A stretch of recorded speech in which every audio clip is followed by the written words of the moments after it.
a todas las personas que nos acompañan esta mañana, esta tarde o esta noche, dependiendo de dónde nos están sintonizando. Bienvenidos a un nuevo webinar de la Plataforma Regional de Estrategias de Desarrollo Resiliente y Bajo en Emisiones, Let's LAC. Bienvenidos a este nuevo webinar que estamos organizando con el proyecto Gestión del Cambio Climático de Perú. Antes de iniciar, quisiera disculparnos por el retraso debido a algunas dificultades técnicas que afortunadamente pensamos que ya están solucionadas. Lamentamos el retraso y les agradecemos mucho por la espera. Antes de iniciar el webinar, quisiéramos reiterarles la invitación que ha sido enviada a través de la red de Let's Slack, a través de correo electrónico, para que por favor pongan en sus calendarios la fecha de nuestro 6º taller regional, que se va a llevar a cabo en Ciudad de México del 16 al 18 de octubre, en el marco de la segunda semana del clima de Latinoamérica y el Caribe. Nuestro evento tendrá un segmento conjunto y será seguido por el Foro Latinoamericano del Caribe del Carbono. Entonces, les invitamos a visitar nuestra página para informarse sobre el evento y si tienen interés, en este momento tenemos la fecha y el lugar. En las próximas semanas estaremos enviando información más detallada sobre la sede y las indicaciones para registrarse. Si ustedes tienen interés en participar, les pedimos por favor escribir al correo que se indica en esta imagen que están viendo, talleres@letslac.org. Esperamos que, así como nos acompañan en nuestras actividades en línea, muchos de ustedes también puedan unirse a este evento presencial de la comunidad de Let's LAC. Muchas gracias, Alejandra. Empecemos entonces ahora con el webinar. Como mencionaba, pues este es un nuevo webinar que estamos organizando con el proyecto de apoyo a la gestión del cambio climático en Perú. Agradecemos a los colegas del proyecto Gestión del Cambio Climático en Perú, quienes han confiado en nosotros, en nuestra plataforma, para compartir los resultados del trabajo que se está desarrollando en su país. Y este día vamos a compartir la forma en que se está incorporando el enfoque de género en la acción climática. Para esto tenemos 3 panelistas. Tenemos a Jessica Huertas, quien es especialista en poblaciones vulnerables y género de la Dirección General de Cambio Climático y de Certificación del Ministerio de Ambiente de Perú, quien nos va a comentar sobre el Plan de Acción de Género y Cambio Climático de Perú, cuáles son los objetivos, los avances y los desafíos que enfrentan para su implementación. También vamos a contar con 2 experiencias de incorporación de esta perspectiva de género en el trabajo a nivel comunitario. Para eso tenemos a Kelly Alfaro, especialista de la Dirección Académica de Responsabilidad Social de la Pontificia Universidad Católica del Perú, quien nos compartirá la experiencia de manejo forestal comunitario Granja Porcón en Cajamarca, el trabajo con mujeres, los resultados, desafíos y lecciones aprendidas. Y Mariela Rodríguez, especialista en género de Partnering for Adaptation and Resilience, AGUA, del Project ICOM International Development, quien nos va también a contar sobre la experiencia de proyectos de cuencas con enfoque de género. Así que, sin más introducción, quisiéramos de nuevo agradecer a todas las personas que están conectadas, recordarles que pueden enviarnos sus preguntas a través del chat y que cuando terminen las presentaciones yo voy a leerlas a las panelistas para que ellas puedan responder. Entonces le pasamos la palabra y la pantalla a Jessica para que por favor nos inicie su presentación. Adelante, Jessica. Muchas gracias. Buenos días con todas. Todavía no podemos ver la presentación, Jessica. A ver, la estamos poniendo para compartir. Ahora sí. Ahora sí, adelante. Muchas gracias. Listo. Gracias por la invitación. Nosotros desde el Ministerio del Ambiente estamos haciendo un gran esfuerzo para trabajar lo que es el género y cambio climático. Y para comenzar, queríamos contarles por qué es importante desde el Ministerio del Ambiente y desde las políticas del Estado peruano trabajar y reconocer cómo impacta diferencialmente el cambio climático en hombres y mujeres. Tenemos clarísimo que los roles sociales que se cumplen tanto en las áreas urbanas como en las áreas rurales, y así como el acceso a recursos, hace que el impacto sea diferenciado, pero también tenemos claro que el cambio climático magnifica las desigualdades que ya existen de género. Y esto lo hemos podido evidenciar, sobre todo en estos últimos eventos naturales que hemos tenido, tanto en Piura como en Trujillo, como en Lima, en donde el fenómeno del niño, algunos tienen ahí una discusión, ha impactado diferentemente a las mujeres y a los hombres. Una de las razones por las que impacta de diferente forma es la pobreza. La gran mayoría de mujeres no tiene acceso a ingresos propios, tanto así de que la brecha es más significativa en el área rural que en el área urbana, donde el 48.3% de mujeres no tienen ingreso a accesos propios, en comparación con los hombres, que es el 14%. Esto hace que la condición de pobreza implica una menor oportunidad de desarrollo y de posibilidad de efectivizar las estrategias de mitigación y adaptación. Otra cosa importante que nosotros hemos encontrado como país para trabajar el tema de género es que en el cuarto Censo Nacional Agrario se muestra que las mujeres tienen un incremento en la actividad agropecuaria. Es decir, hay 30% de mujeres que ahorita ya son parte de la actividad agropecuaria, lo cual es una duplicación del porcentaje comparándolo con los censos de 1994. Esto habla mucho del rol de la mujer en el sistema agrícola y por lo tanto también en la implicación del cambio climático. Entonces, ¿de qué modo el género puede afectar la vulnerabilidad al cambio climático? Primero, en la cuestión de roles. Un ejemplo muy básico es que las mujeres se quedan en casa con los niños y con las niñas o cuidando a otros miembros de la familia, mientras los hombres emigran para tener acceso a oportunidades económicas. ¿Cuál es el enlace aquí?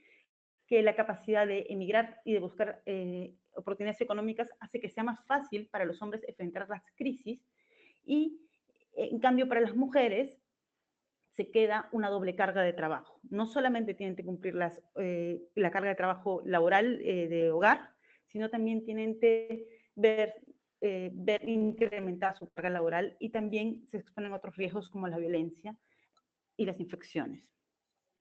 Otro ejemplo de los roles que también implica mucho en la vulnerabilidad es cómo las mujeres se acercan a la producción de cultivos. Las mujeres producen cultivos para la subsistencia y para productos pecuarios.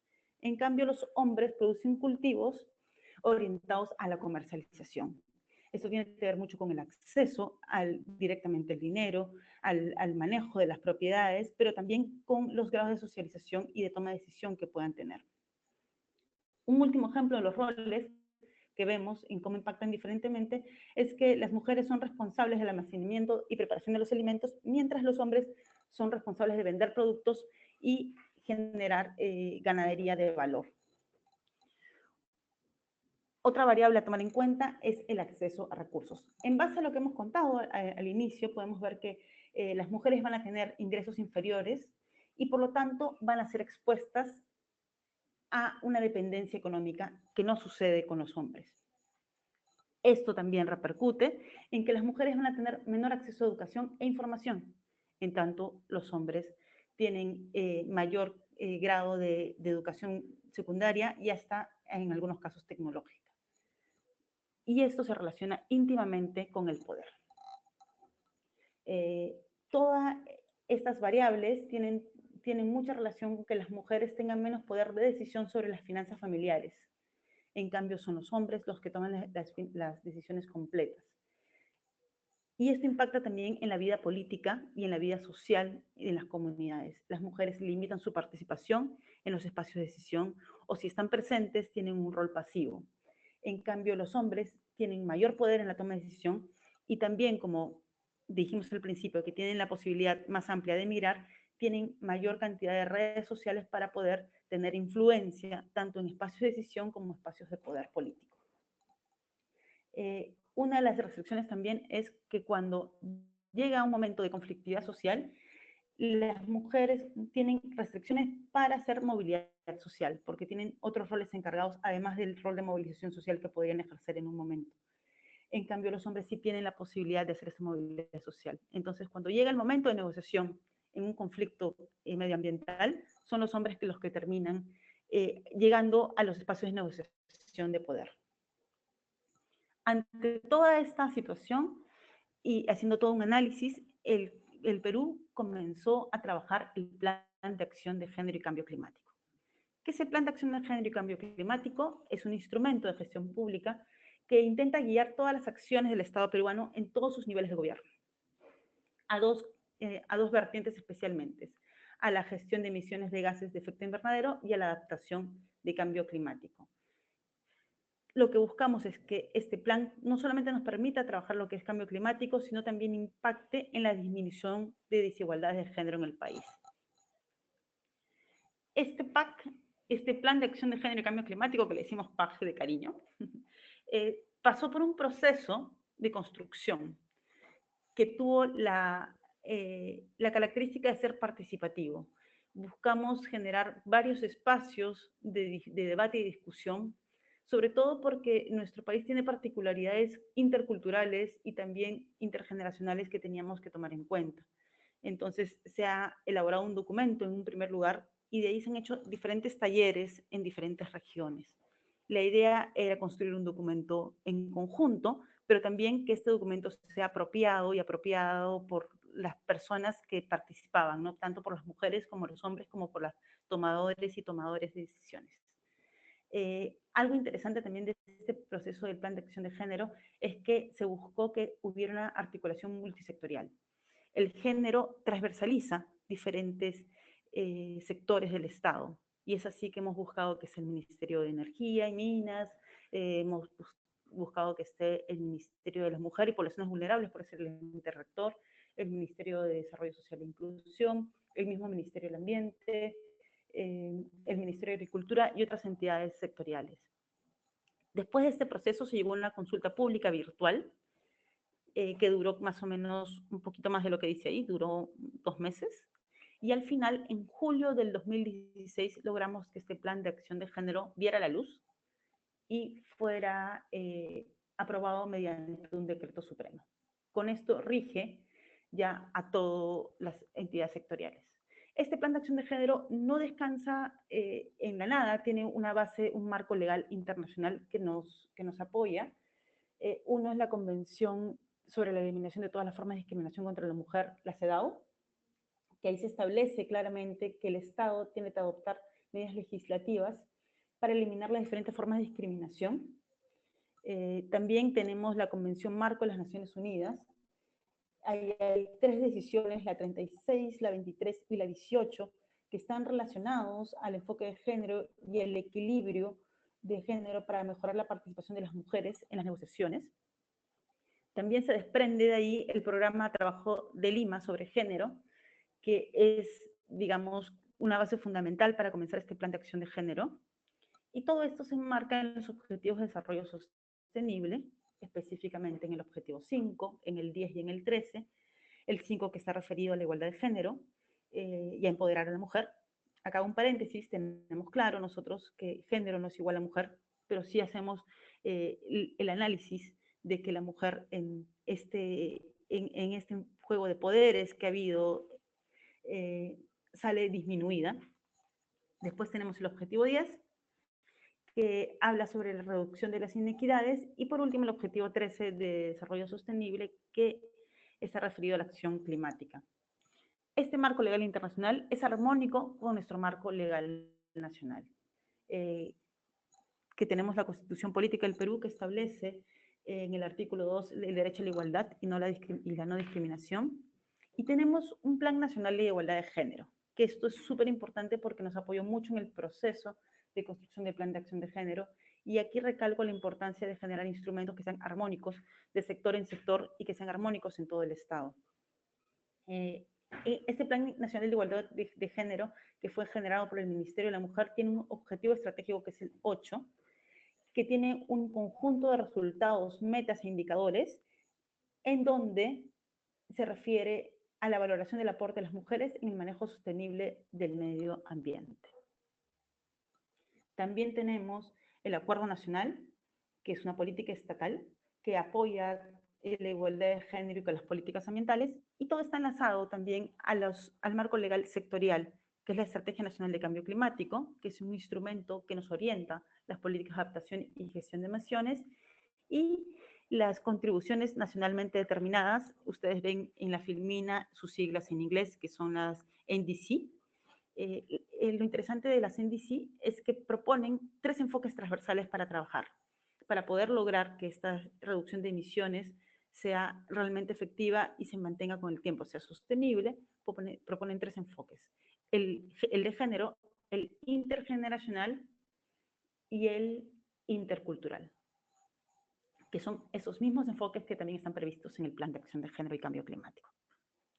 Entonces, el objetivo del Plan de Acción de Género, como haciendo una recapitulación, es lograr que en los 3 niveles del gobierno se incorpore el enfoque de género y que esto esté ligado a aprovechar las oportunidades del cambio climático y contribuir a reducir las emisiones de gases de efecto invernadero.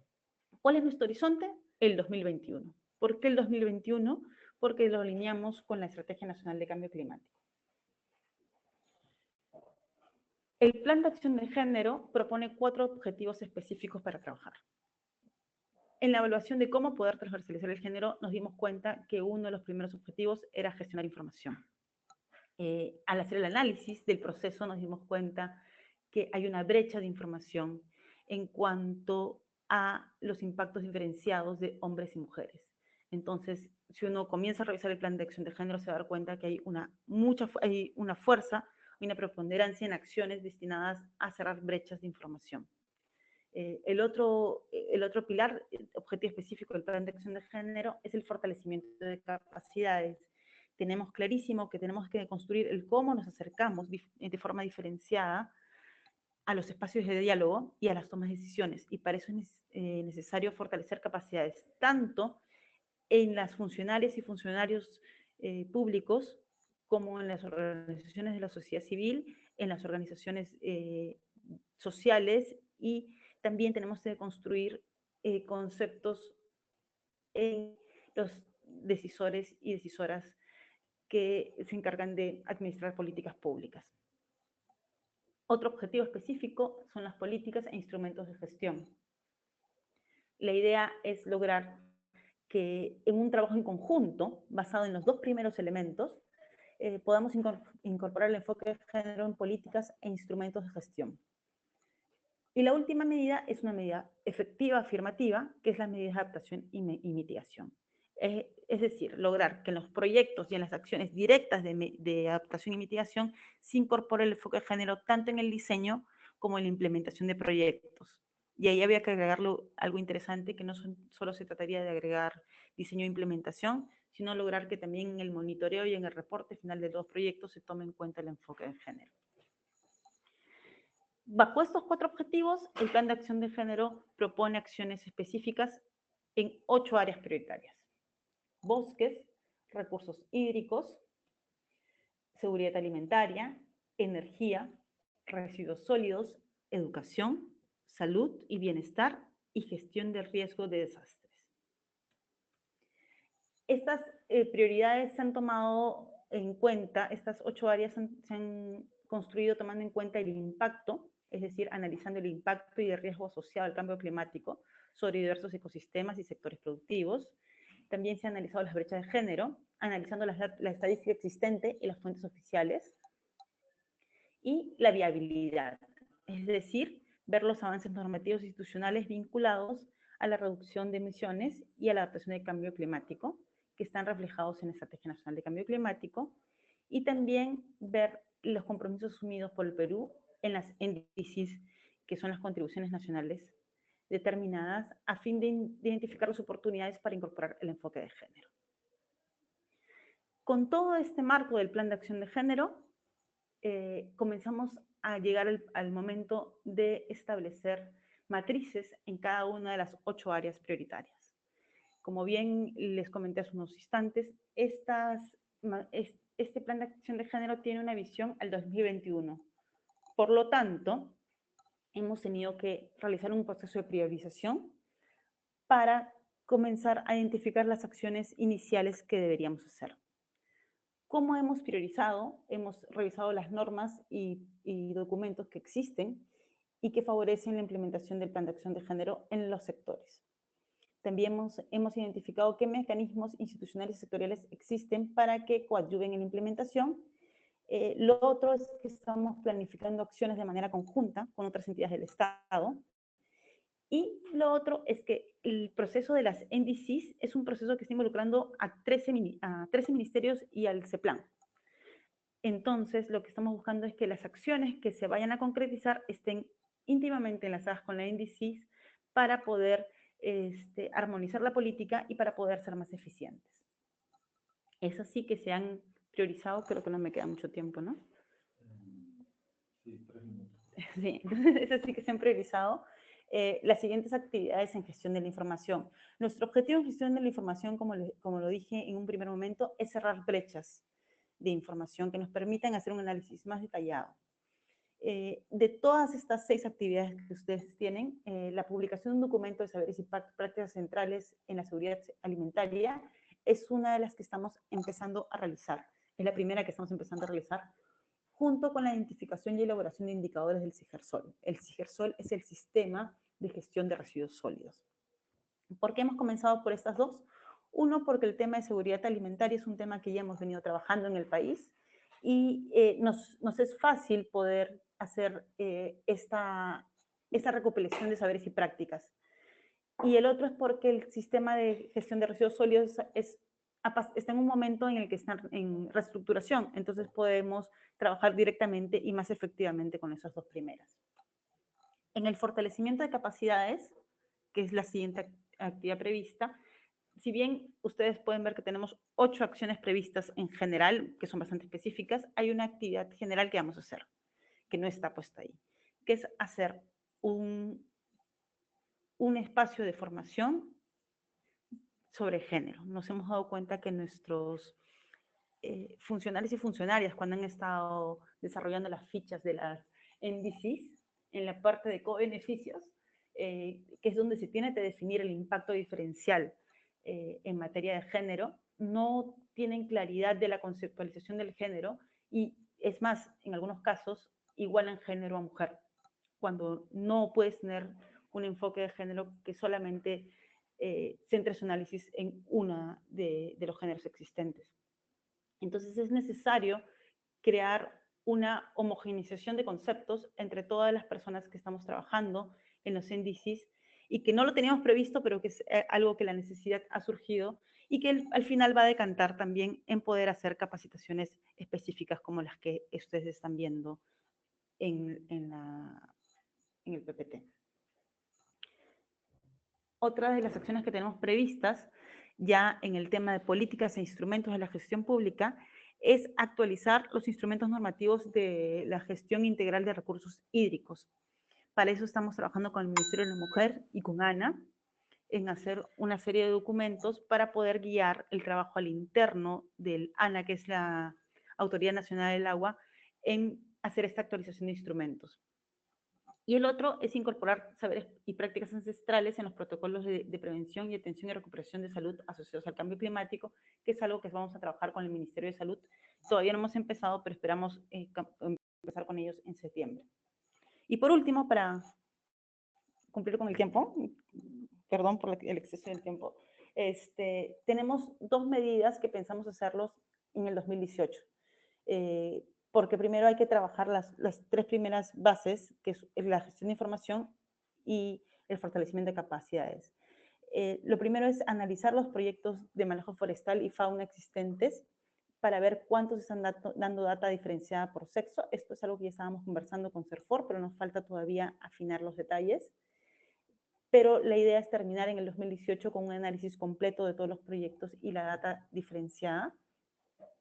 Y en segundo lugar, es comenzar una campaña para lograr el otorgamiento de títulos habilitantes para el manejo de flora y fauna silvestre. Esto tiene mucho que ver con lo que comentamos al inicio, de trabajar el tema de roles, para poder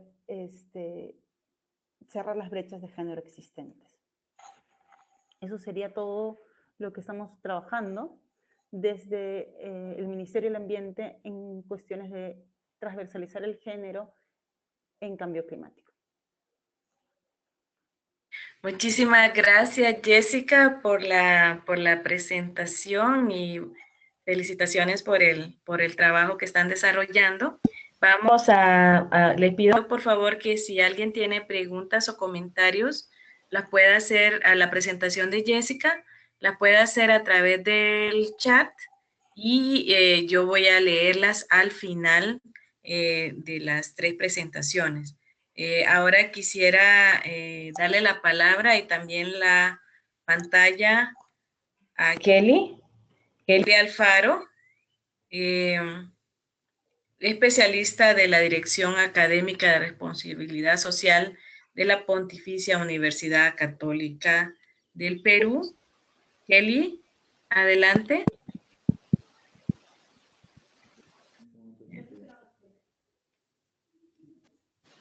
Kelly, ¿puede hablar, por favor?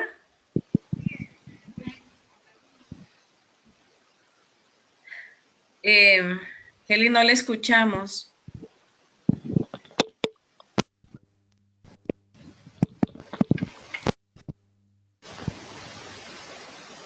Kelly, ¿puede hablar, por favor?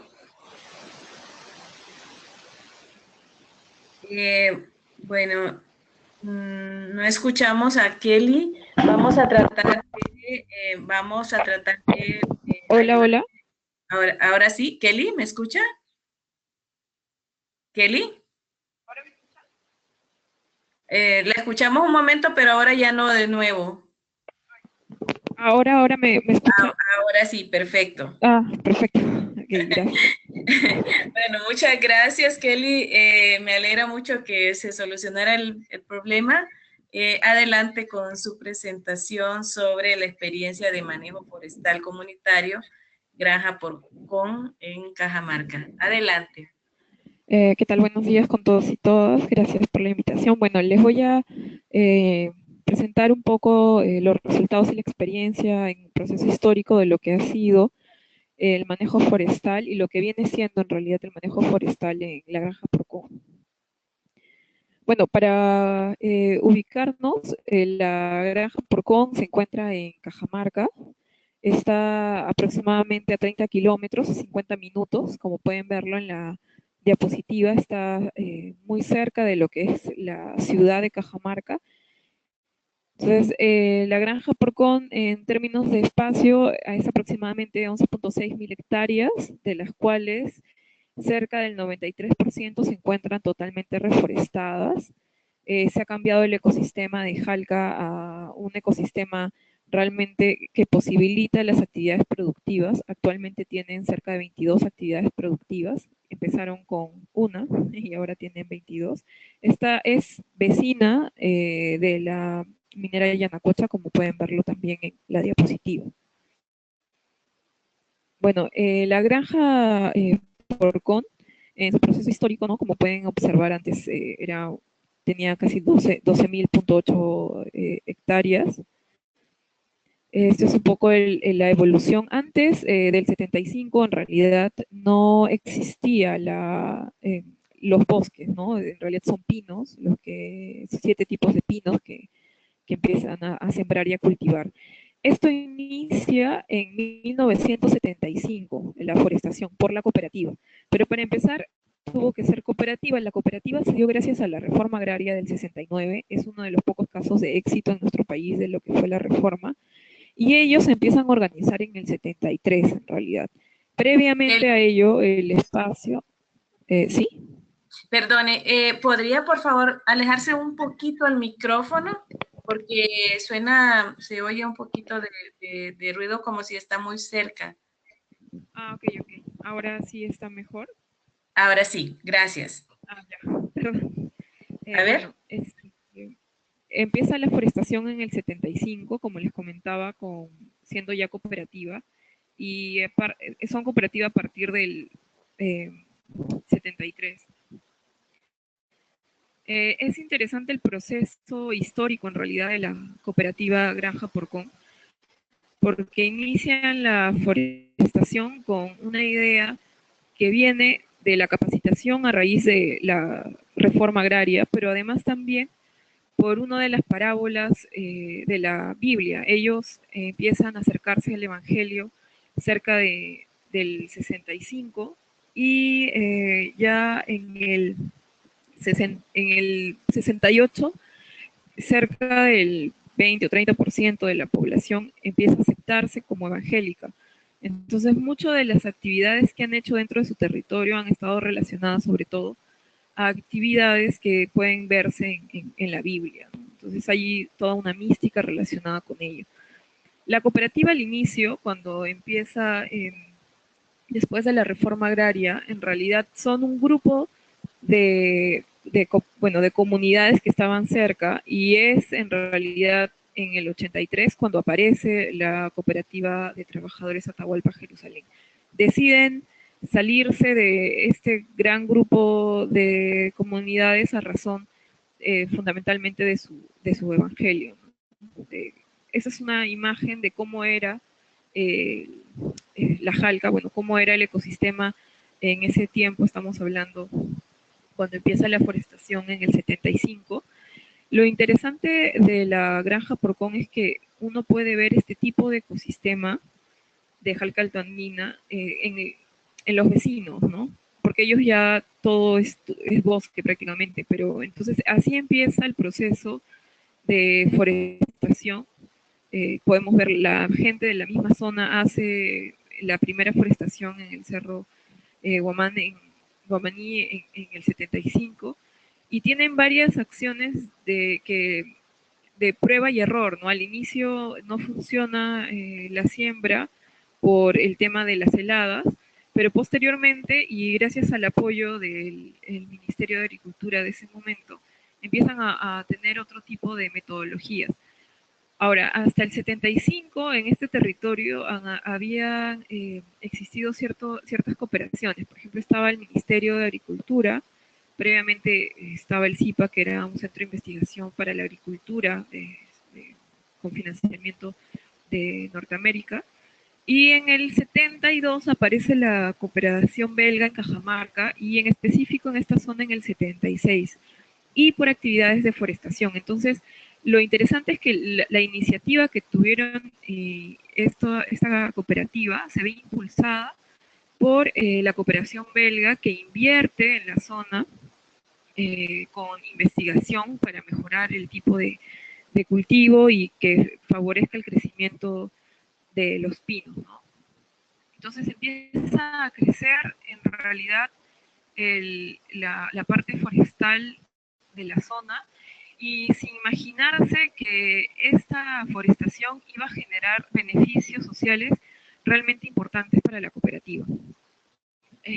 Pasan de tener 4 actividades, esta es una foto actual, a tener 22 actividades, y también el rol de las mujeres empieza a cambiar, de estar solo en el espacio de casa una observación es que la actividad forestal supone bastante obra en términos de mano de obra, ¿no? Bastante trabajo. Entonces, actualmente la cooperativa cuenta con pleno empleo de todos los trabajadores y trabajadoras.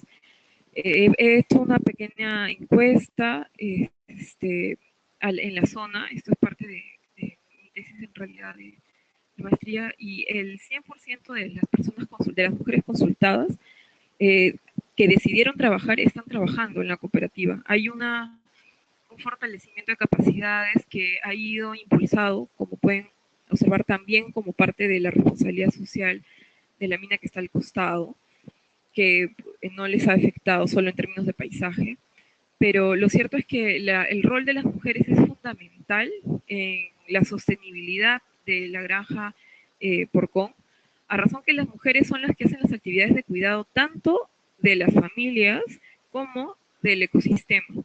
La parte de tala son sobre todo las hacen los hombres, por esta lógica mística que va desde el Evangelio, es como un tipo de roles que asumen, pero lo cierto es que para las mujeres que desean trabajar, el 100% trabaja. Hay las mujeres de la segunda generación en las encuestas y los focos que he podido recoger, en realidad tienen educación secundaria, desean culminar. Hay muchas, todavía no sacó ese dato, pero hay muchas mujeres que ya están postulando a la universidad o siguen educándose. Bueno, han pasado de 4 actividades a 22. Hay un incremento del nivel de agua. Si consideramos los indicadores que propone el Plan de Acción Climática con enfoque de género, en realidad los bosques han hecho que el recurso hídrico, por ejemplo, aumente, y tienen una planta de agua potable y venden esa agua. Tienen seguridad alimentaria, energía y minicentrales por cada espacio, por cada gran zona territorial. Tienen divididos 6 zonas y cada zona tiene acceso a energía eléctrica mediante minicentrales. Tienen también cubierto el tema de educación inicial, primaria y secundaria gratuita. Salud y bienestar, no se reportan enfermedades de importancia o haciendo la comparación con los datos a nivel regional. Lo único, efectivamente, es que la gestión de residuos sólidos aún no la tienen completa dentro de la cooperativa, no hacen una segregación en fuente. La migración, como dato, se ha reducido, solo se ve casi 6% de migración, y son sobre todo los hombres que migran por un trabajo con mayor remuneración. Dentro de la cooperativa, el salario en promedio es 1.100 soles. Los hijos promedio, las mujeres bajo decisión son 5 hijos, se vieron solo 3 familias con un máximo de 9 hijos y el mínimo son 2. Hay una decisión sobre tener hijos en la cooperativa, que eso ya es un gran paso, según comenta una de las abuelas en la zona, ¿no? El hecho de haber decidido tener hijos y el haber podido salir a trabajar y que la cooperativa sea un espacio seguro para ellas, ha generado en otras palabras, una revolución dentro de la cooperativa para las mujeres, ¿no? Hay un poder en el aspecto de representación. Las mujeres a partir del 2006 ya participan dentro de lo que es la iglesia evangélica, y algo interesante es que el pastor es elegido, el pastor es una autoridad importante dentro de la cooperativa y es elegido por pareja. La esposa también puede dar la misa, ¿no? La liturgia, y es una elección bajo pareja, ¿no? O sea, es el hombre y la mujer los que postulan a esta institución que es de mucho prestigio para ellos.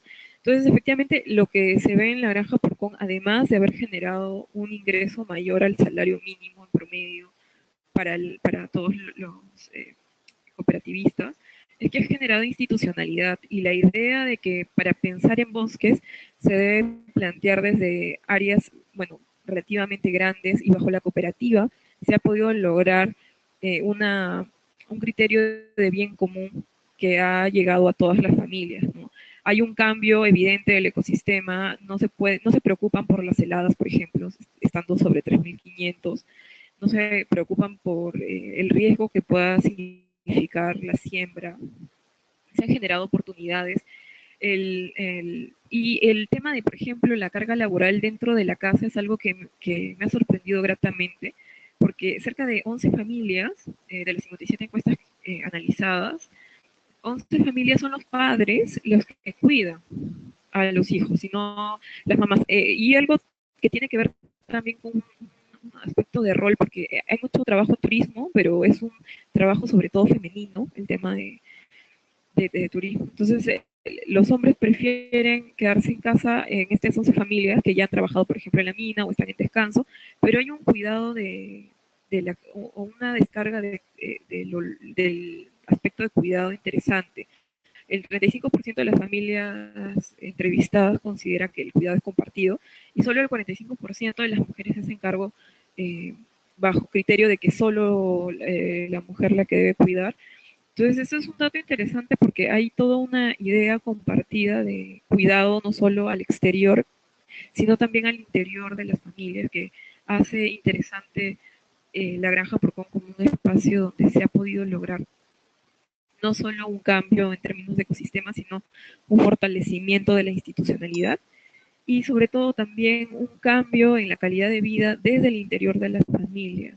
Las mujeres están trabajando, las que deciden trabajar consiguen trabajo, tienen un ecosistema que las cuida, que las protege, no tienen, no sienten temor hacia afuera de sus casas, ¿no? En el espacio público. Y es un lindo ejemplo de cómo es que se ha generado el desarrollo sostenible, teniendo como base no solo el cuidado del ambiente, sino también el cuidado de la institución, y no solo familiar, sino también a nivel de grupo. Ahora, sí hay ciertas acciones que no cambian, como por ejemplo el tema del responsable de la cooperativa sigue siendo el mismo desde el inicio, pero bueno, se elige bajo asamblea. Hay una asamblea donde participan actualmente 120 personas, de las cuales 59 son mujeres, dato importante porque al inicio eran cerca de 70 y solo eran 8 las mujeres que pertenecían a la cooperativa con voz y voto, y actualmente sí hay casi una paridad. Eso es un poco lo que se puede ver de esta parte de la investigación que le estoy nombrando como las invisibles naturalezas de mujer en el aporte del desarrollo sostenible en la cooperativa Granja Porcón, que está generando realmente personalmente, mucho ánimo en el sentido de que para pensar en desarrollo sostenible se tiene que pensar, estamos hablando de un trabajo de forestación de cerca de 43 años. Entonces, que una generación posterior a la que inició el proceso de reforestación está viendo los resultados de un trabajo de mediano plazo, ¿no? Entonces, pensar en desarrollo sostenible y también en impactos en la siguiente generación son temporadas por lo menos de una generación, como lo bien se visibiliza en el caso de la Granja Porcón. Sí, gracias. Muchas gracias, Kelly, por la presentación. Me imagino que mucha gente estará interesada en ver el documento y de tener acceso al documento, así que le agradeceremos si nos puede compartir el enlace para poderlo hacer, para poderlo poner a disposición también en la página del Slack. Muchísimas gracias. Vamos a pasar, tenemos varias preguntas para Kelly, pero vamos a pasar inmediatamente a la tercera presentación, que es la de Mariela Rodríguez, especialista en género de Partnering for Adaptation and Resilience. Mariela nos va a compartir la experiencia de incorporar la perspectiva de género en el trabajo en cuencas. Mariela, muchas gracias. Adelante con su presentación. Bien, muchas gracias. Buenos días. Bueno, yo les voy a compartir la experiencia del proyecto para la adaptación y resiliencia para el agua. Empezando, quisiera comentarles que este es un proyecto de la cooperación internacional, es un proyecto financiado por USAID y nuestro trabajo está abocado al tema de género en la gestión de los recursos hídricos y en un contexto de cambio climático, ¿no? Esta experiencia está basada en 3 cuencas aquí en Perú. ¿No puedo avanzar? ¿Hola? Solo Si me pueden hola, ayudar, no puedo avanzar, no avanza pero solo tiene la que siguiente lámina. manejar su computadora, darle enter para que pase a la siguiente lámina.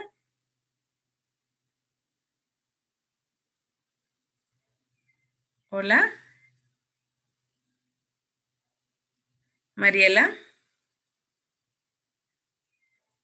¿Me escucha Mariela? Mm,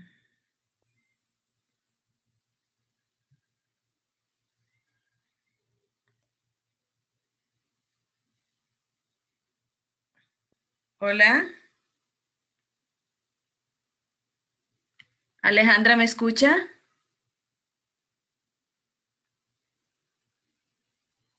Sí,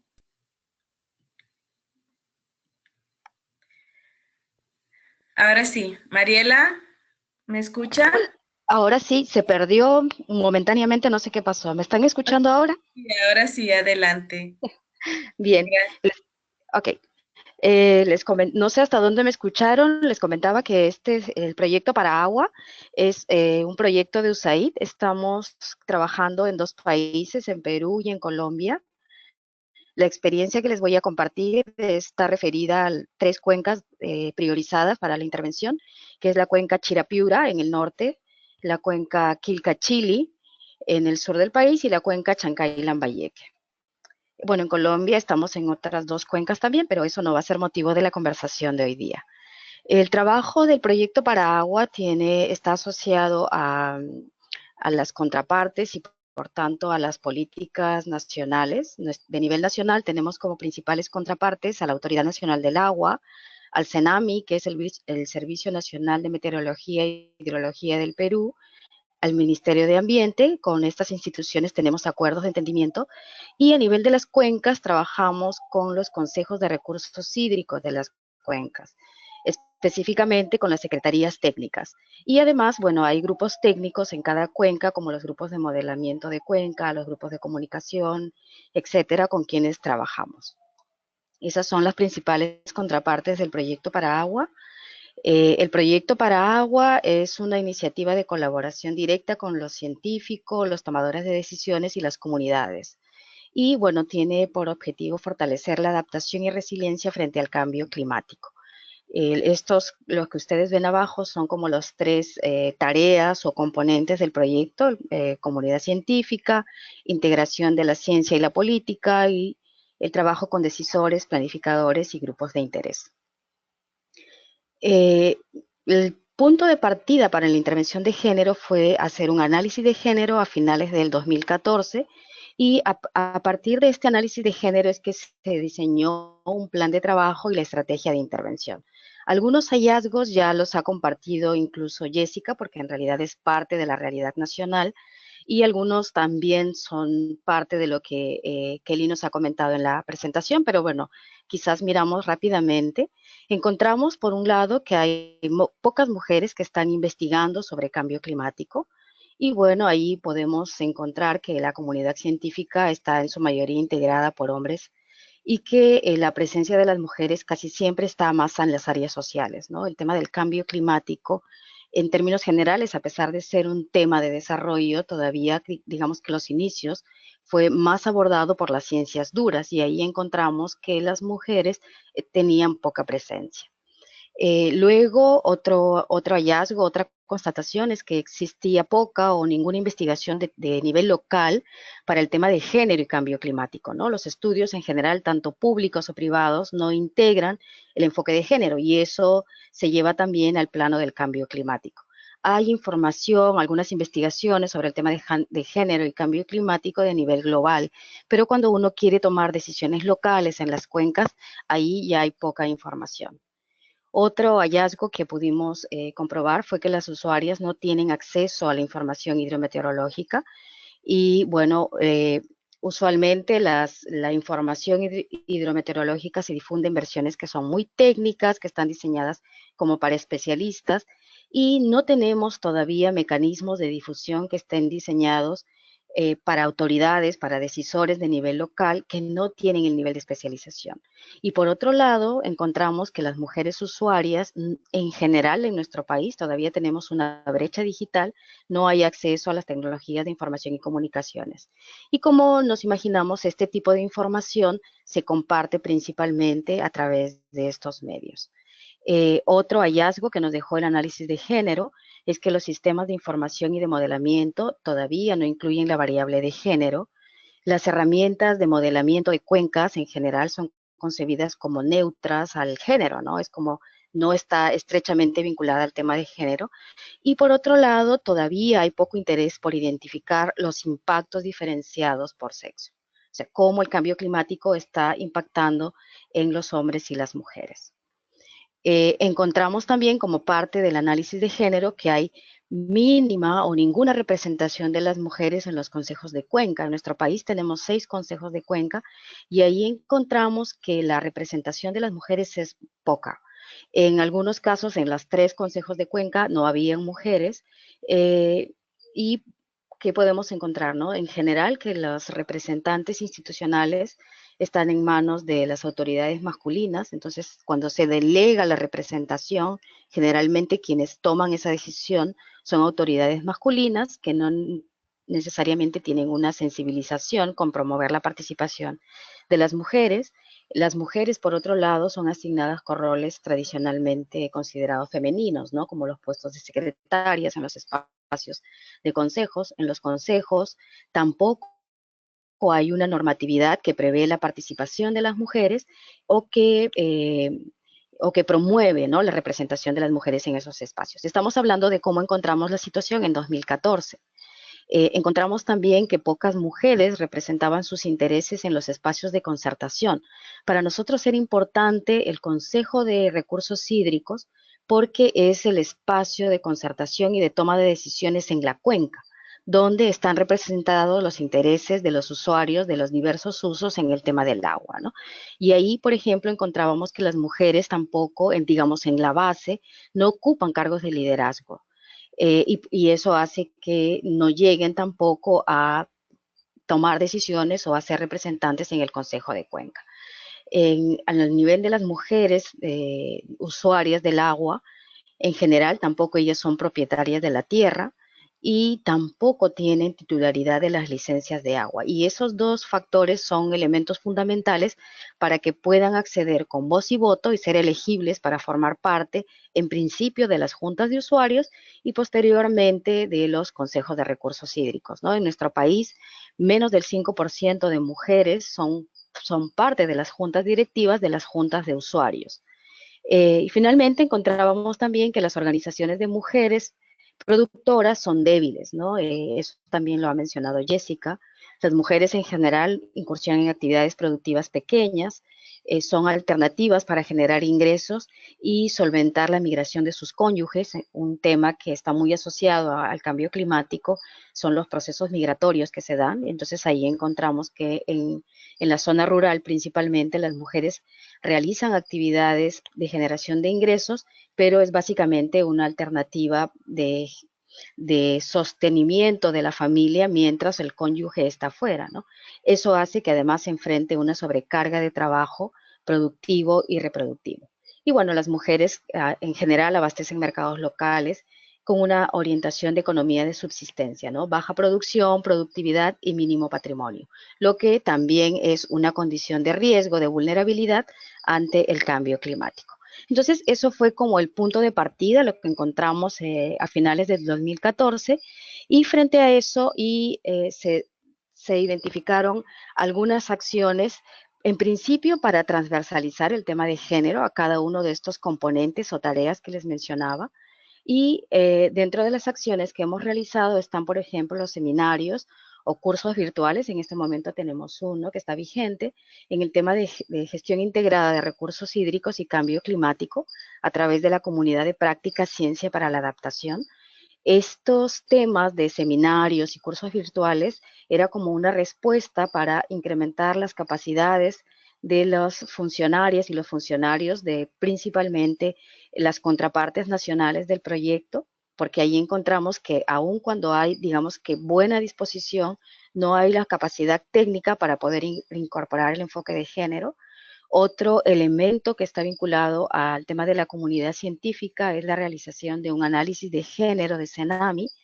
CENAMI tiene un interés importante en conocer más de cómo promover, incorporar el enfoque de género en la actividad que ya está realizando, y eso es algo que puede ser muy significativo porque veíamos nosotros que encontramos que las mujeres están teniendo poco acceso para tomar decisiones basadas en información científica como la que provee el CENAMI, por ejemplo. A nivel del componente que está vinculado a la integración entre la ciencia y la política, entre los decisores y la información que se genera, hemos avanzado en la incorporación de género en los reglamentos del Consejo de Recursos Hídricos de Cuenca. Aquí tenemos una experiencia importante con el Consejo de Cuenca Quilcachili, que se hizo donde se incorpora no solamente el lenguaje no sexista en la redacción del reglamento, sino también incorpora la cuota de género en el reglamento y también la designación de representantes con alternancia en todas las que conforman este Consejo de Recursos Hídricos, ¿no? Hay que mencionar que el Consejo de Recursos Hídricos está conformado por representantes de gobiernos locales, del gobierno regional, de las organizaciones de usuarios agrarios, de usuarios no agrarios, de la industria y de la minería. Otra acción, otra actividad que hemos avanzado es la incorporación de género en los reglamentos de juntas de usuarios y comunidades campesinas. Porque también ahí lo que encontramos es que desde los reglamentos no se está promoviendo la participación y el reconocimiento de los derechos de las mujeres para acceder a cargos representativos. Y entonces allí tenemos una experiencia, hay avances concretos con Secobosque que les voy a mencionar más adelante en Piura. Y luego, a nivel de los decisores y los planificadores, que esa es la tarea 3 del proyecto, las acciones que hemos realizado han estado orientadas a incorporar el género como categoría de priorización de proyectos del plan de gestión de cuencas. Cada cuenca de nuestro país, y sobre todo de estas donde estamos interviniendo, tiene un plan de gestión de cuencas.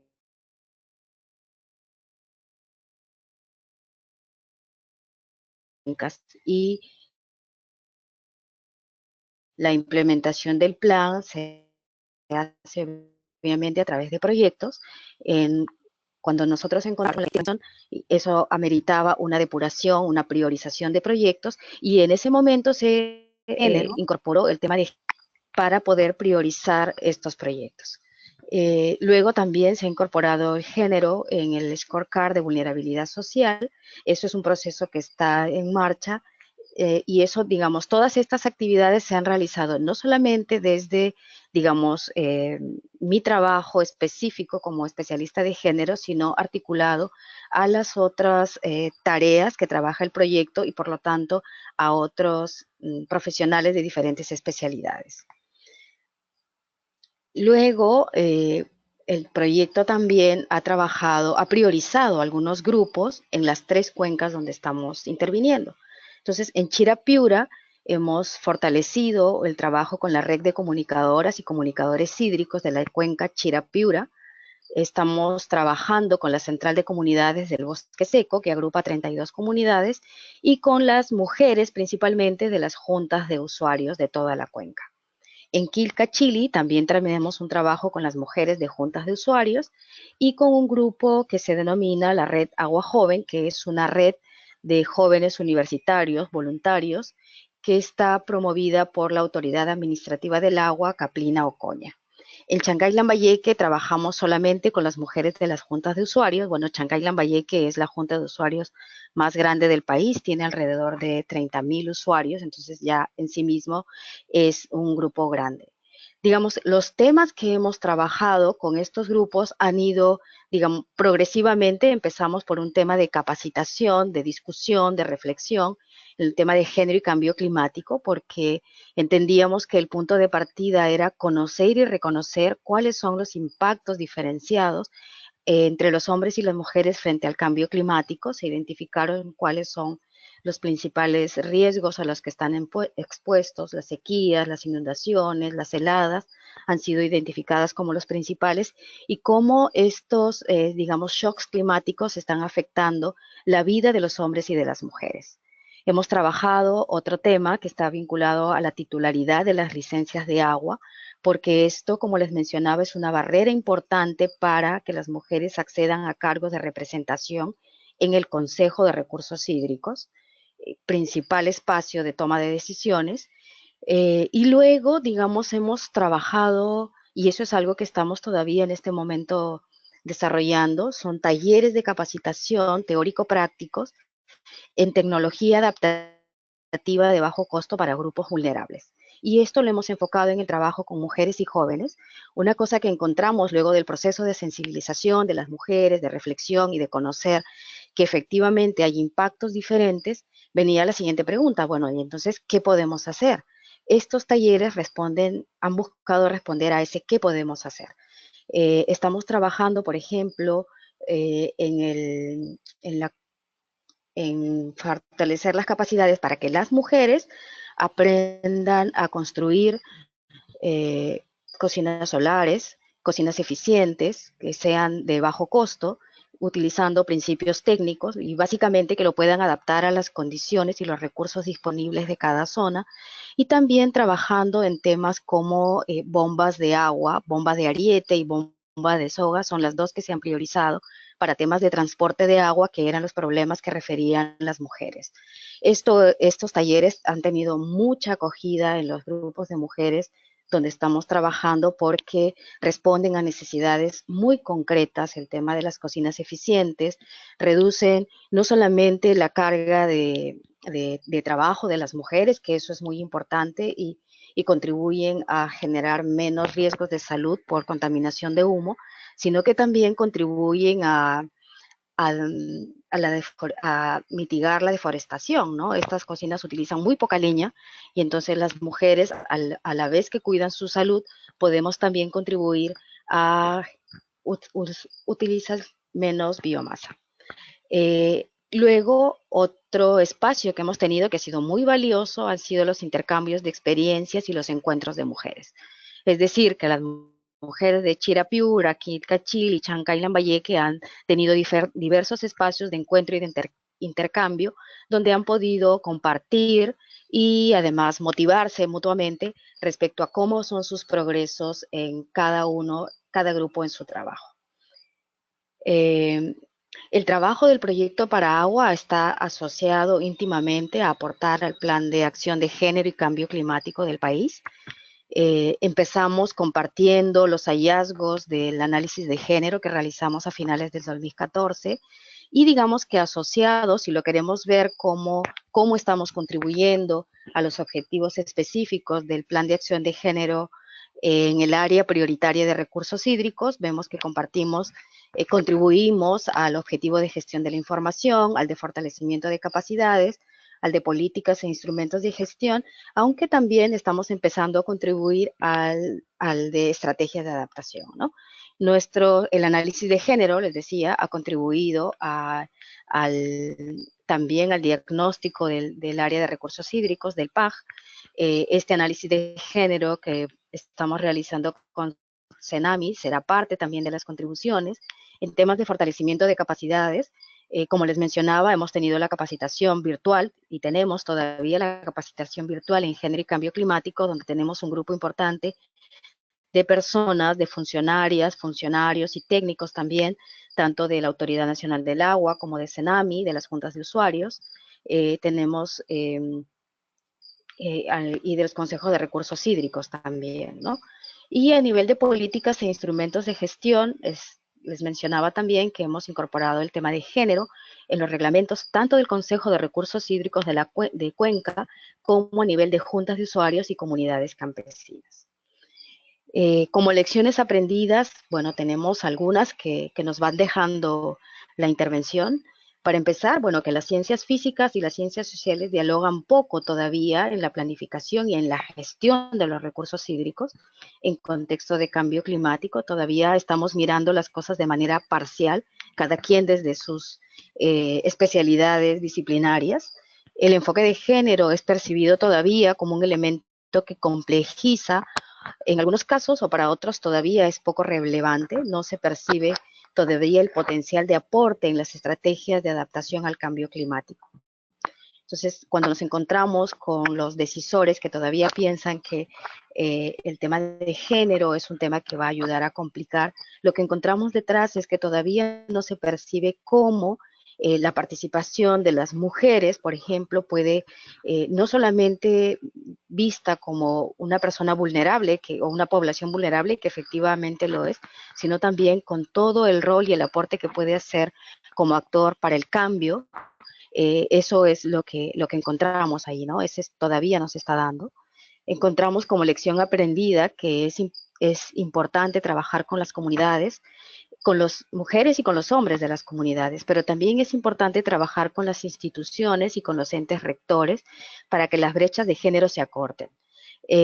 Yo les mencionaba que el tema de la titularidad de la licencia de agua es importante porque esa es la brecha en la base para que las mujeres accedan a los espacios de toma de decisión.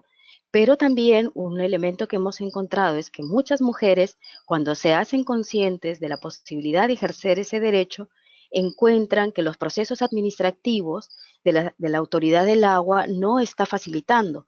Y muchas veces lo que encuentran como respuesta, bueno, entonces, ¿por qué no le dejas que sea tu hijo mayor o que sea tu hermano? Entonces a las mujeres se les sigue negando la posibilidad de hacer uso de ese derecho. Por eso la importancia de trabajar no solo en la base, sino también con las instituciones y con los entes rectores.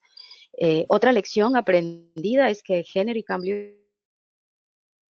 climático como elementos transversales todavía son de prioridad en la agenda pública local, ¿no? Es todavía muy raro, es muy difícil. Yo todavía no me encontré con un gobierno local que esté pensando el tema de género y cambio climático como una prioridad de su agenda, ¿no? Y por lo tanto no hay todavía recursos públicos que se estén invirtiendo en estos temas.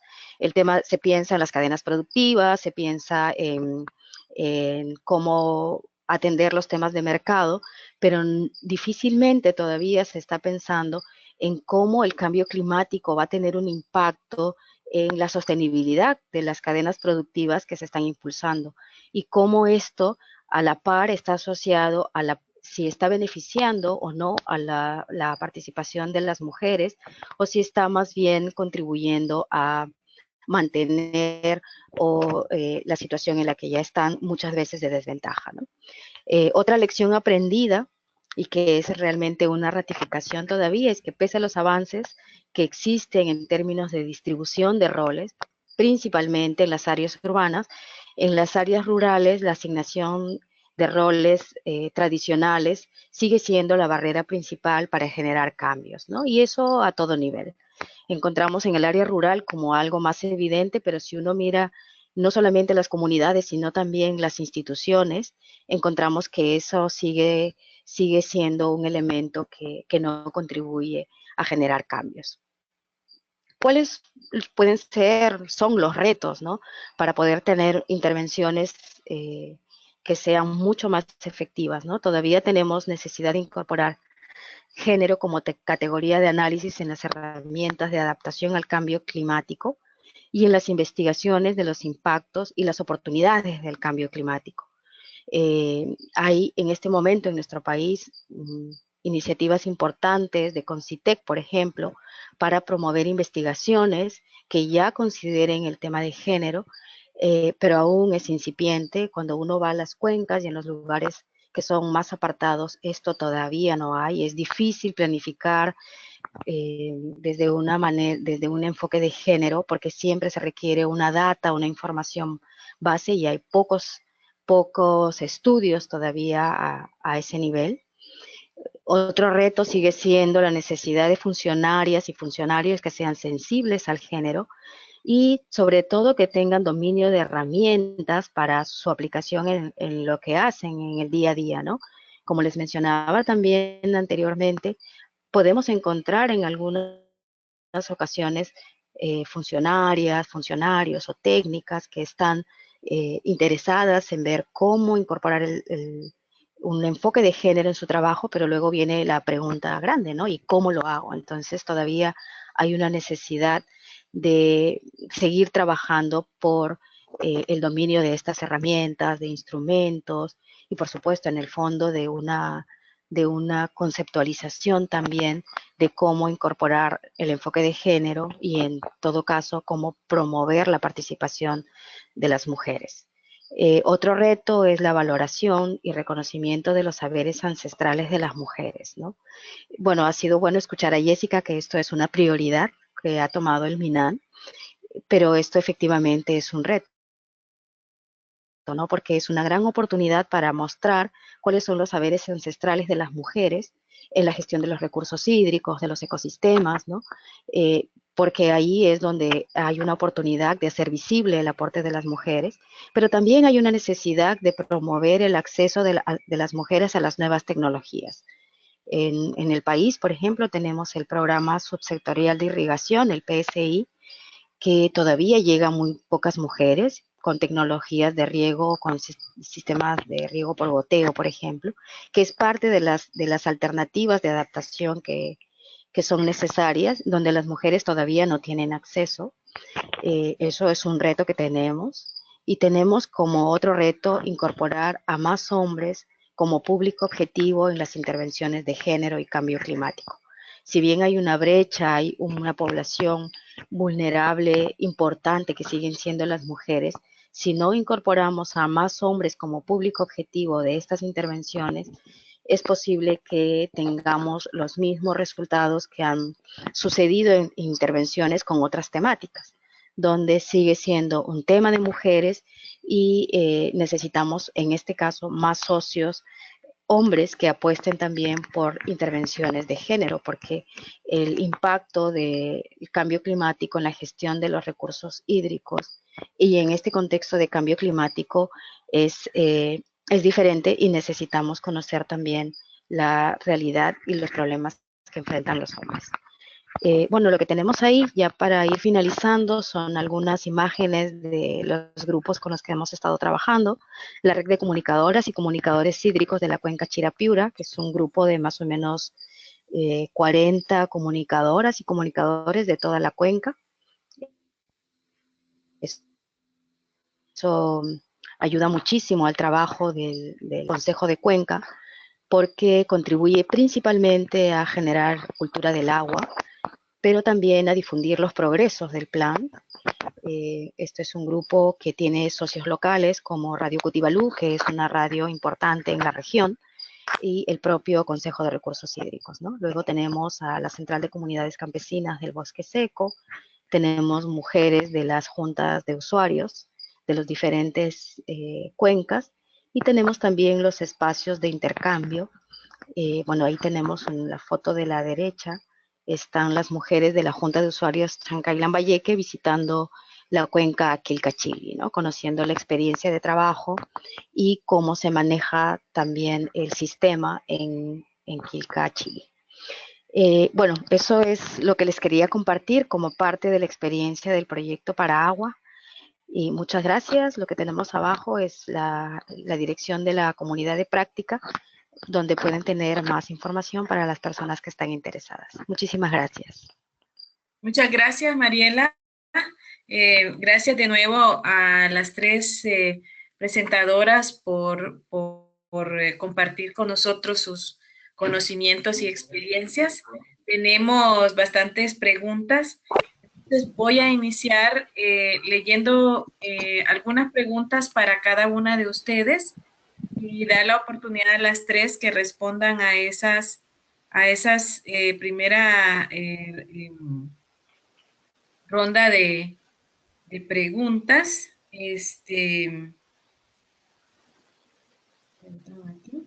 Entonces, también quisiera, antes de hacer eso, recordarles que las presentaciones ya están disponibles en la página web de Let's Slack y que también va a estar disponible el video del webinar para que ustedes puedan revisitarlo, compartirlo con personas que no pudieron participar hoy, pero que ustedes creen que estarán interesadas en esta temática.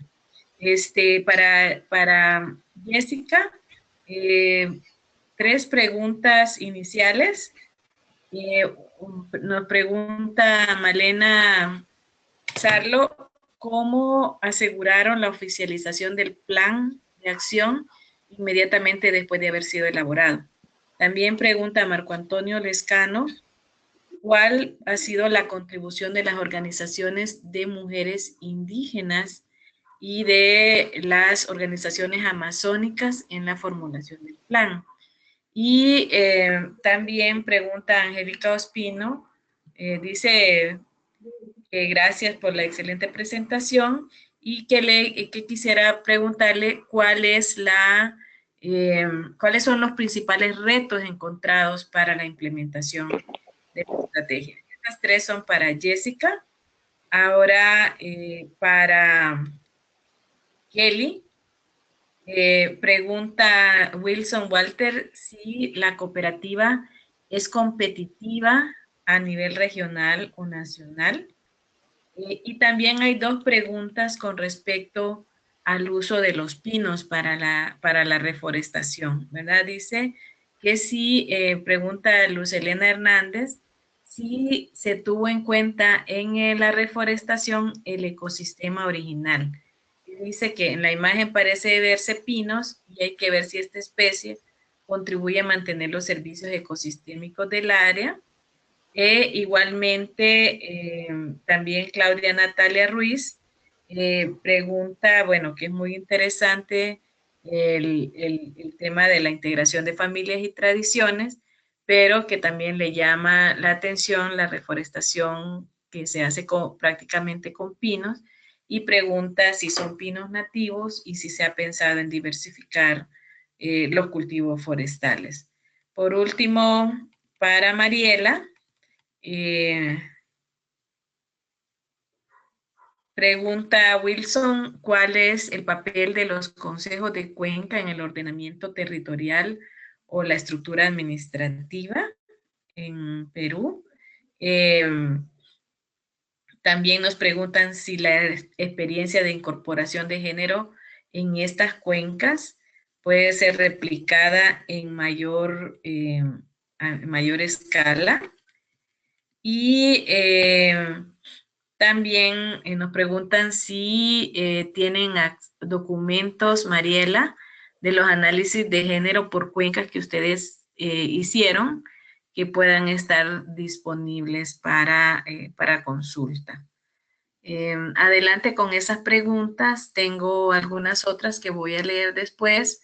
A quien está levantando la mano le pido por favor que escriba las preguntas por el chat, porque como somos un grupo bastante grande, no podemos abrir el micrófono. Adelante, por favor, Jessica.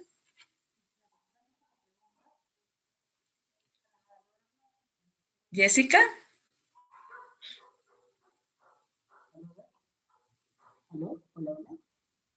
Jessica, no escuchamos. A ver, sí, ¿me escuchan? Ahora sí, adelante. Para lograr la oficialización del Plan de Acción de Género y Cambio Climático, desde nosotros del Ministerio de Ambiente, conociendo la gestión pública peruana, lo que hicimos es guardar todas las formas de formalidad básica que tiene el Estado, hacer invitaciones directas a los ministros y a los viceministros. Y el ministro de Ambiente en esa época también logró reunirse con los ministros y ministras de cada uno de los espacios para lograr su compromiso. Pero además de eso, durante todo el tiempo de la formulación del Plan de Acción de Género y Cambio Climático, en cada parte del proceso se remitieron por vía formal, o sea, por oficios impresos, es toda la documentación que se iba avanzando para solicitar opinión al sector. Entonces, una vez que tú tienes garantizada la participación del sector y que puedes demostrarlo, a la hora de que ya intentas lograr hacer un decreto supremo, que está por encima de una resolución de un ministerio, porque el decreto supremo es en alianza de varios ministerios, es mucho más fácil llegar a la oficialización. Entonces, en resumen, cuando se quiere oficializar un plan de acción específico, lo que tenemos que hacer es involucrar a los sectores desde el inicio, pero no solamente desde los funcionarios o funcionarias de mandos intermedios, sino que lo primero que se tiene que hacer es reunirse desde el despacho ministerial con los demás despachos y de ahí comenzaron a hacer un trabajo con viceministerios también para poder después, una vez que se concluye el proceso, ir a la parte de aprobación. ¿Qué demora? Porque sí ha demorado. Desde abril, que lo teníamos listo, hasta julio ha demorado un par de meses. Pero sobre todo, no hay que perder esa incidencia política que se tiene que hacer de cara a cara, decisor por decisor. Sobre la contribución de mujeres indígenas y amazónicas, es interesante porque en la formulación del PAC, específicamente estos grupos fueron invitados, capaz de letreo mal el nombre, estaba la FEMUCARINAPUI y la ONAPI, no me acuerdo de las siglas. Ellas participaron y también hicieron un evento propio de mujeres indígenas y amazónicas donde sacaron una declaración de sus puntos de interés. ¿En qué áreas del Plan de Acción de Género han aportado más? No, digo más porque han aportado en todo, pero sobre todo en la parte de gestión forestal y de gestión de recursos hídricos han aportado. Lo otro, que es un aporte súper interesante, es que las acciones dirigidas a saberes y reconocimiento de prácticas ancestrales son cosas que ellas han puesto directamente en el Plan de Acción de Género y que se han mantenido. Y sobre la última pregunta, ¿cuáles son los principales retos? Yo creo que el primer reto muy grande es lograr que el concepto de género se entienda y se desligue del concepto género igual a mujer. Es el reto más grande que tenemos nosotros como Ministerio del Ambiente y también como especialista en género en distintos espacios en los que he trabajado, es el reto mucho más grande, o sea, lograr esta desvinculación. El segundo reto es lograr que se pase desde un indicador muy simple de contar cuántas mujeres van o cuántas mujeres participan, a contar el tipo de a ver la parte más cualitativa, ver el tipo de participación y cómo se ejercen los roles de poder. Y otro reto que es súper importante es darnos cuenta que las acciones de enfoque de género no solo tienen que estar destinadas a incluir a las mujeres, sino también a deconstruir viejas prácticas y estereotipos de género. Por ejemplo, si tengo un proyecto de cocinas mejoradas, no voy a dirigirlo específicamente a mujeres, porque eso no es trabajar en enfoque de género, sino que tengo que aprovechar este proyecto para deconstruir los estereotipos clásicos de género e incluir a los varones en estos espacios. Eso es un reto, porque eso implica que desde los mismos diseñadores e implementadores del proyecto lleven el enfoque de género incluido en su accionar día a día, en su forma de capacitación, en la inclusión de imágenes que rompan estereotipos, por ejemplo, a la hora que hacemos capacitaciones o a la hora que hacemos publicidad. Yo con eso cierro. Muchísimas gracias, Jessica. Paso ahora a Kelly para que nos responda a las preguntas. La cooperativa efectivamente a nivel local, regional y no solo regional sino también nacional es realmente competitiva en términos, por ejemplo, de turismo rural participativo. Es uno de los principales espacios de destino en temas de turismo rural participativo, además también en su producción agraria, sobre todo la papa, tiene una venta en la zona regional importante, como cantidad y rendimiento de papa. Así es, de las 22 actividades identificadas como de diversificación productiva que tiene la cooperativa hoy, en realidad todas están orientadas al mercado. No es que estas actividades no solo es para la cooperativa, porque las mismas personas de la cooperativa, las familias de la cooperativa compran también, ¿no?, la cooperativa, pero lo cierto es que va sobre todo al mercado local en Cajamarca y también llega a ser, por ejemplo, en el tema de madera, el principal mercado es Trujillo, más que Cajamarca. Respecto al uso de los pinos para la reforestación, esto fue parte de un plan de reforestación que se hizo a partir de, en el 76 empieza la cooperación belga, pero es 6 o 5 años después, cerca del, no estoy muy segura si fue el 84 o 85, pero se hizo un plan de reforestación que incluía inicialmente los pinos, 8 tipos de pinos, pero la idea era que se empiece a hacer un manejo y se traigan especies nativas, ¿no? Se apueste por especies nativas. Lo cierto es que actualmente el porcentaje de espacio forestado es sobre todo de pinos, pero sí hay unos pequeños eh, áreas, sobre todo cerca a los cauces de los ríos, que sí tienen especies como el álamo u otras especies que son de la zona, y, pero en principio cuando se planificó la reforestación, sí hubo una idea y un criterio de incluir plantas de la zona, pero lo cierto es que la cooperativa ha decidido incluir sobre todo los pinos, que ellos tienen su propio vivero y hacen la propia, todo desde el inicio de la semilla, ¿no? Hasta que es planta, los hacen ahí en la zona, porque además utilizan una metodología que se llama sembrar a raíz desnuda, que hace que las raíces sean más fuertes al clima y puedan lograr crecer, ¿no? Entonces, sí, al inicio había un plan de reforestación considerando cultivos de la zona, pero lo cierto es que ahora han priorizado sobre todo los pinos por un tema más comercial, eh, efectivamente más de manejo comercial. Bueno, esa respuesta sería como para las dos, ¿no? Sí, sobre los servicios ecosistémicos del área, en realidad la forestación ha generado más servicios. Por ejemplo, el tema de la regulación climática. Algo que pasa en la Granja Purpón que no pasa en las comunidades vecinas es que no tienen riesgo de muerte de plantas, sobre todo actividades agrarias, por helada, cosa que sí pasa con zonas vecinas. El bosque ha hecho que una protección natural, ¿no? Frente a la helada, hay una sensación térmica mayor que en otras zonas a la misma altura y con las mismas características iniciales que la granja Purpón, que es Jalca altoandina. Entonces, en realidad, los servicios ecosistémicos han aumentado en temas también de agua, en cantidad y calidad de agua, ha incrementado la forestación. Tienen 8 puntos de agua que inicialmente tenían 2 y uno era sobre todo bajo la cuenca del río Rejo, y ahora tienen puntos como que les llaman ojos de agua dentro de su territorio a raíz de la forestación. Entonces los servicios ecosistémicos en realidad se han incrementado, y a raíz de eso también han incluido otras actividades productivas como son la venta de hongos que aparecen o que aparecen con los pinos. Entonces también venden esos hongos, que ha sido algo positivo también que les ha traído de la forestación.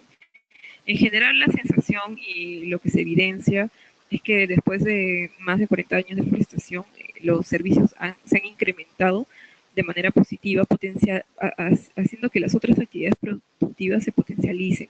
Y es más, aparezcan otras actividades productivas como son el agua embotellada, por la cantidad de agua que tienen, los hongos también, el turismo rural participativo, sobre todo en zona de bosques, hay una propuesta de hospedaje dentro del bosque, unas cabañas increíbles. Entonces, en ese sentido, la zona ha mejorado en términos productivos y también en términos de bienestar y calidad de vida. Sí, eso sería. Muchas gracias, Kelly. Paso la palabra a Mariela. Bien, con relación a la pregunta de cuál es el papel de los consejos en el ordenamiento territorial, en realidad los consejos de recursos hídricos de la cuenca son espacios institucionales de diálogo, ¿no? Donde se reúnen y toman las decisiones por consenso, o se busca que sean por consenso los diferentes actores que tienen intereses en la gestión del agua. No tienen funciones específicas con el tema del ordenamiento territorial, y de hecho eso es a veces un problema, ¿no? Porque todavía en nuestro país no hay un ordenamiento territorial para todas las áreas geográficas. Entonces, como digo, no hay una competencia directa en el tema, ¿no? Y a veces es más bien una oportunidad para repensar y para poder discutir cuáles son los intereses, sugerir o proponer, pero no hay una competencia directa. Con relación a si la experiencia puede ser replicada a mayor escala, pienso que sí. Creo que la experiencia que hay en estas 3 cuencas es valiosa, tiene resultados importantes. Y creo que hay algunos elementos que uno tiene que considerar cuando se replican experiencias, ¿no? Y una de las cosas que yo he aprendido con esta experiencia y que les comparto humildemente, ¿no? Por si sirve para alguien, es que las intervenciones tienen que ser progresivas.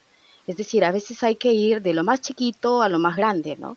Porque nosotros empezamos, por ejemplo, por los espacios de reflexión, pero también hay que ir atendiendo a cuáles son los intereses de las mujeres, porque el tema de cambiar los roles es un tema que es complejo, porque es un tema cultural y todos seguramente vamos a estar de acuerdo en que eso no se puede cambiar de un momento para el otro. Hay que ir ganando más espacio con los hombres, pero en paralelo también creo que hay que ir solucionando problemas que tienen las mujeres, como por ejemplo el tema de las cocinas, ¿no? Cuando se trabaja el tema de las cocinas con las mujeres, no es porque no se considera la importancia de que los hombres empiecen a compartir los roles o las tareas reproductivas, que eso es súper importante porque ahí no hay mucho cambio, pero hay necesidad urgente, sobre todo en las zonas más alejadas, de solucionar problemas como las interminables horas dedicadas a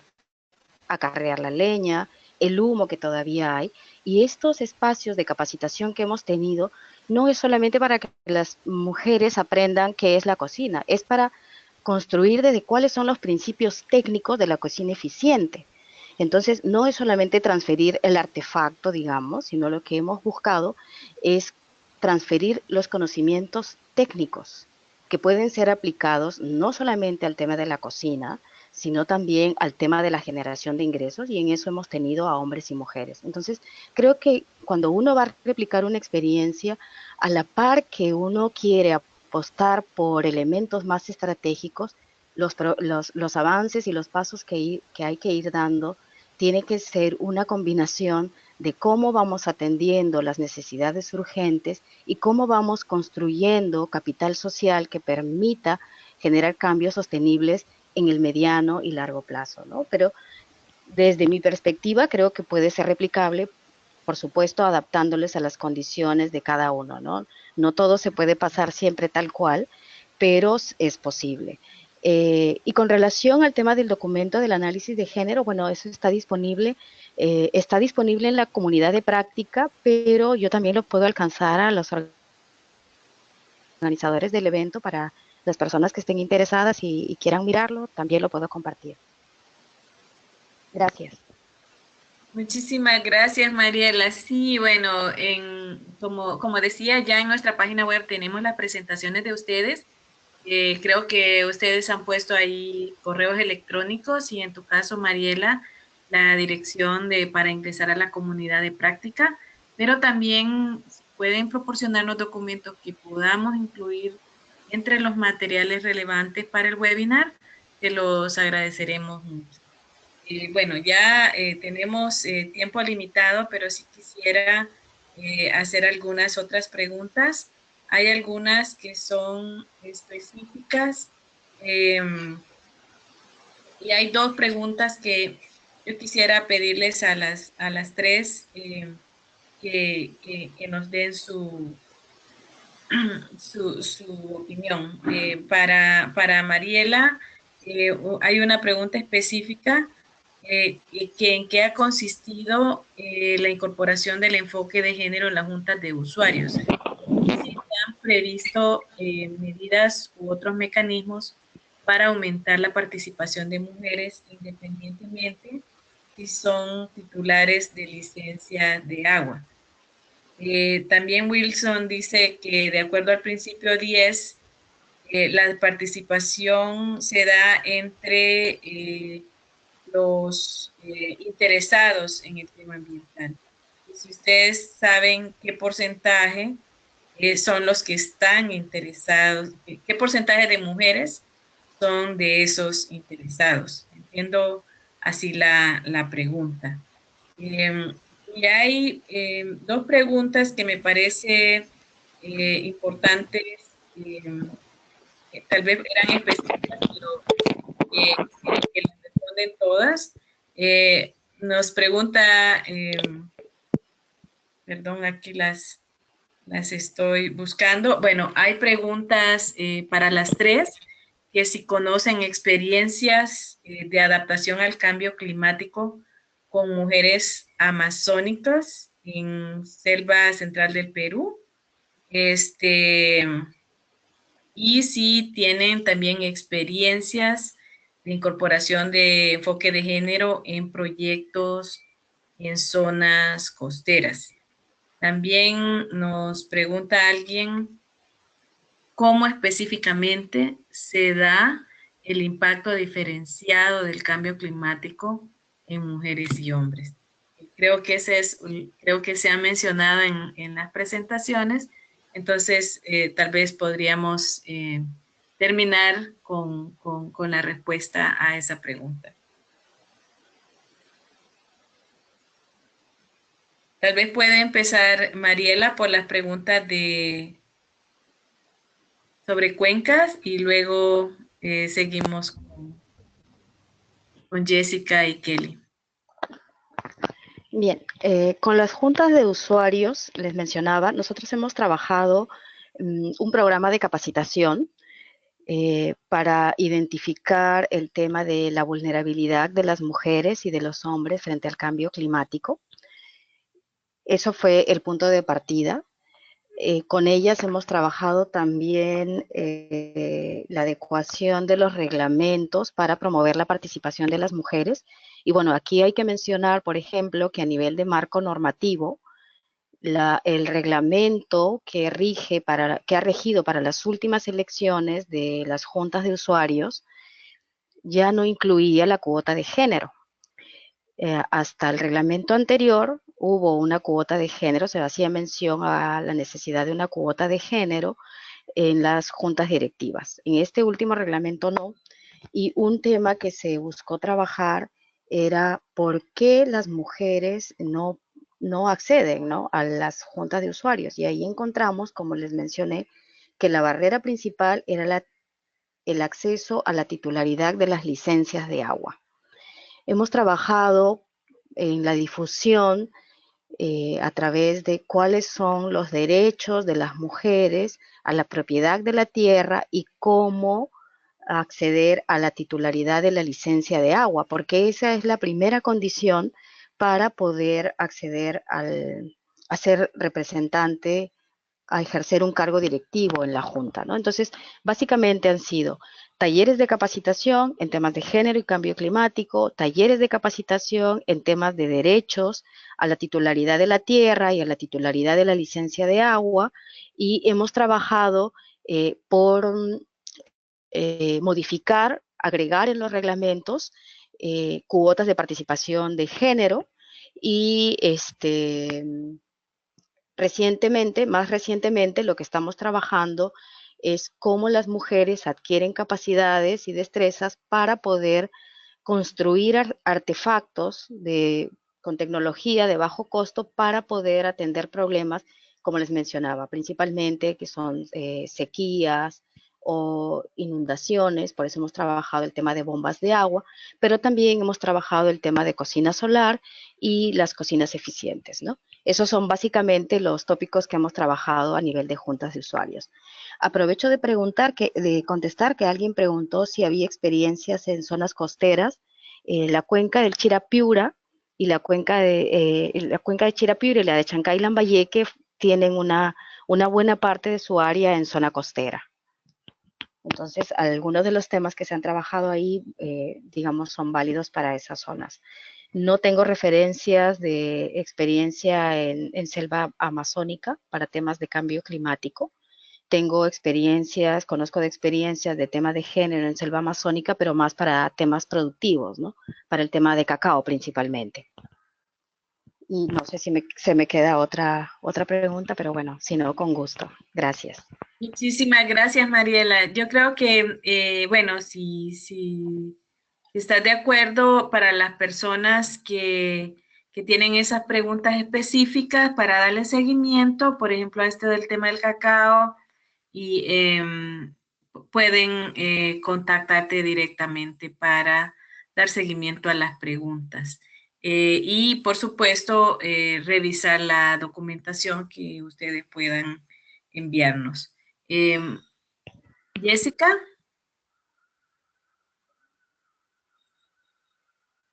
Jessica. Hola, ¿cómo estás? Ahora sí. Bueno, Mariela respondió a la gran mayoría de preguntas que se han hecho. Yo creo que podría aportar muy poco porque se ha dado bastante extensa y además ha sido muy completa la respuesta. Pero yo creo que... Pero Jessica, tengo una que se me había quedado y que tiene que ver y que toca un punto que mencionó Mariela, y es que desde Colombia nos preguntan por qué por qué no pasar una ley que establezca cuotas de participación de mujeres, tal como se tiene en Colombia, y que si en Perú existe una ley similar o algo que establezca cuotas. Y bueno, creo que vale la pena la opinión sobre cómo eso ayuda o no. Adelante. Vale, mira, el establecimiento de cuotas es una acción afirmativa que desde los grupos feministas en verdad se ha venido apoyando mucho y difundiendo mucho. Lamentablemente, ahorita en el contexto peruano, tenemos un Congreso que está borrando la palabra de género de todas las leyes posibles. Y esto es un retroceso, porque no nos, o sea, por ejemplo, no han pasado una ley que proponía que haya igualdad salarial entre hombres y mujeres, o sea, y no decía género, decía igualdad salarial entre hombres y mujeres, y no lo han permitido.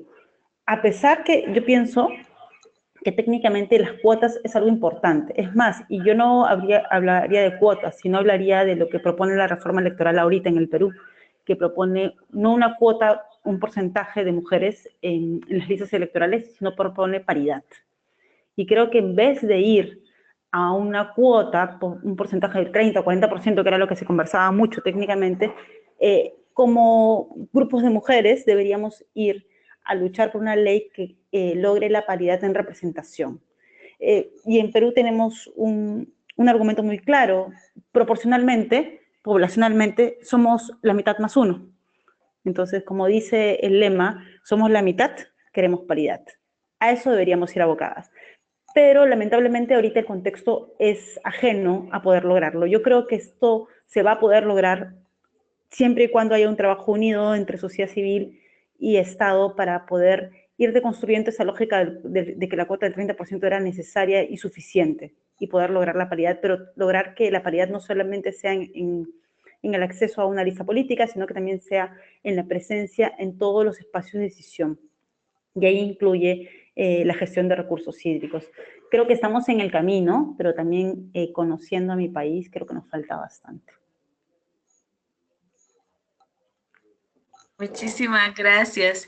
Quisiera saber si Kelly tiene alguna respuesta, y de ahí ya tenemos unos poquitos minutos para cerrar, pero tengo también una pregunta de cierre para que ustedes nos den sus últimas intervenciones ya. Kelly, ¿tiene alguna respuesta a las preguntas anteriores? Bueno, sobre algunas plataformas está sobre mujeres y Amazonía, está IDC, está CARE, también ONAMIAP. Eso como para agregar, ¿no? La pregunta. Muchas gracias. Y yo creo que esta última pregunta, como les digo, quisiera que fuera una reflexión para cerrar, pero que nos pregunta Sada Pamela Galicia, que cómo tratar el tema de género sin romper la dinámica cultural de las comunidades, ya que todos sabemos es machista. Entonces, ¿cómo tratar el tema de género sin alterar esa dinámica cultural? Creo que tiene que ver con el trabajo de todas y tal vez podemos finalizar con, con la reflexión sobre este tema y también una, pues, palabras de cierre de parte de cada una de ustedes. Jessica.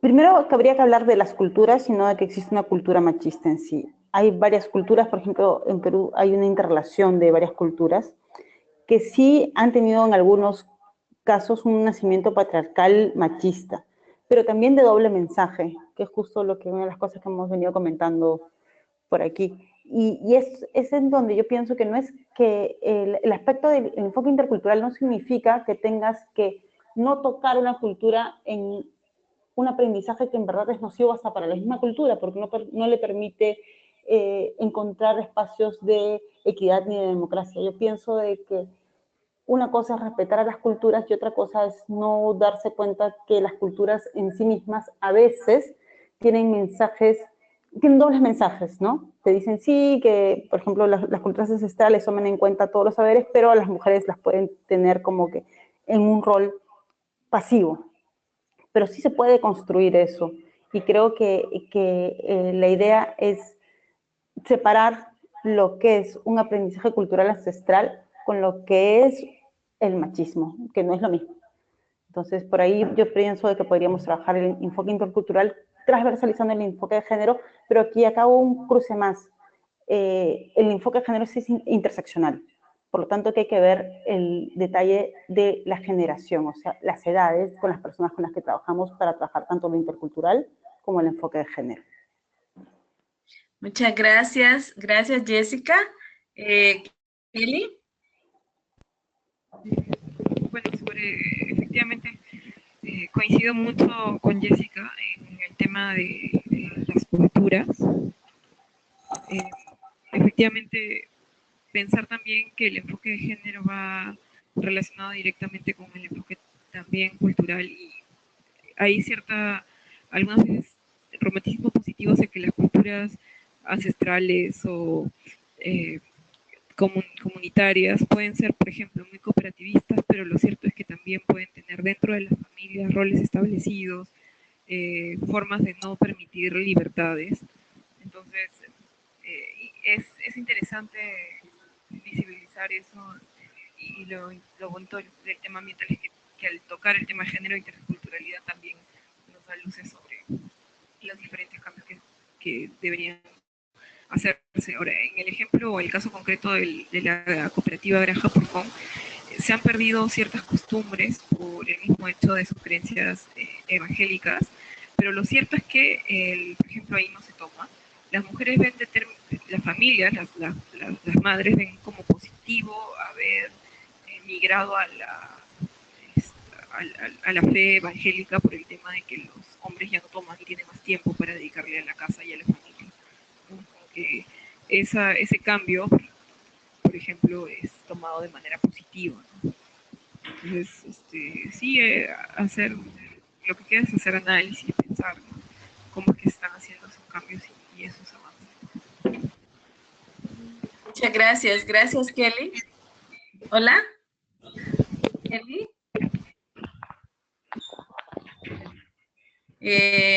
¿Aló? Mariela, entonces, para cerrar. Sí, a ver, creo que, bueno, ciertamente es una pregunta interesante.